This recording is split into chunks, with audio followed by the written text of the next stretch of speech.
여러분, 1997년하고 2008년 한국 경제가 정말 소름 돋게 비슷한 위기를 두 번이나 겪었다는 거 아시나요? 그런데 참 이상하죠. 그 결과는 아주 완전히 달랐습니다. 겉모습은 똑 닮았는데 운명은 정반대였던 두 위기. 오늘 그 비밀을 한번 제대로 파헤쳐 보겠습니다. 경제 성장률은 뚝 떨어지고 환율은 하늘 높은 줄 모르고 치솟고 거리에는 실업자가 넘쳐나고 정말 증상만 보면 이건 영락없는 쌍둥이 위기였어요. 그런데 왜 한 번은 V자 반등을 하며 빨리 회복했고 다른 한 번은 L자 침체를 겪으며 그렇게 힘들었을까요? 바로 이게 오늘 우리가 풀어야 할 미스터리입니다.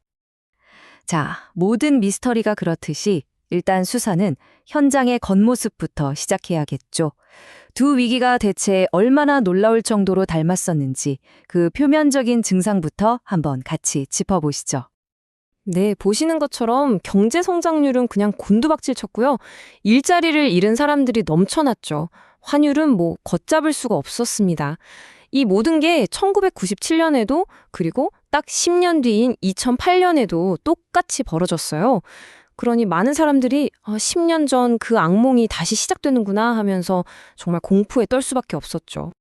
당시의 충격이 어느 정도였는지는 사실 이 숫자 하나로 다 설명이 됩니다. 마이너스 5.1%. 이게 1998년 한국의 경제 성장률이에요. 수십 년 동안 하면 된다 정신으로 연평균 7% 넘게 성장만 해오던 나라가 사상 처음으로 겪는 마이너스 성장. 이건 정말 파괴적인 충격이었어요. 근데 증상이 똑같다고 해서 원인까지 같으리란 법은 없겠죠? 이제부터가 진짜입니다. 사건의 본질을 한번 파헤쳐 볼 시간인데요. 첫 번째, 결정적인 단서는 바로 이 위기가 어디서부터 시작됐고 또 어디까지 퍼졌는지, 즉 위기의 근원과 범위에 있습니다. 자, 바로 여기서부터 두 위기의 운명이 갈리기 시작합니다. 1997년 위기는 한국과 아시아, 우리 내부의 문제였어요. 말하자면 우리 집안에 난 불 같은 거였죠. 반면에 2008년 위기는 미국에서 시작해서 전 세계로 번진 그야말로 외부에서 덮친 쓰나미였습니다. 이 차이가 정말 모든 걸 바꿔놓게 됩니다. 그러니까 1997년 위기는 지역적인 화재에 비유할 수 있어요. 아시아 일부 지역만 불타고 있었을 뿐 미국이나 유럽 같은 아주 거대한 시장은 여전히 건재했죠. 이게 무슨 뜻이겠어요? 우리 물건을 사줄 수 있는 고객들이 멀쩡히 살아있었다는 겁니다. 이게 정말 중요해요. 하지만 2008년은 완전히 달랐습니다. 이건 뭐랄까 세계적인 전염병 같았어요. 미국에서 시작된 바이러스가 전 세계 금융 시스템을 그냥 마비시켜버린 거죠.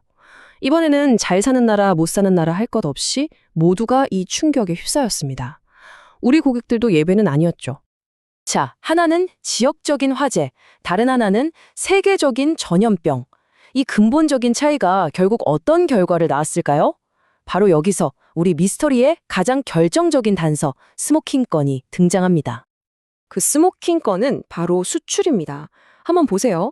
1997년 외환위기 직후인 98년에 우리 수출이 무려 14.3%나 폭증했습니다. 그런데 2008년 금융위기 직후인 2009년에는요, 오히려 3.4%나 급감했죠.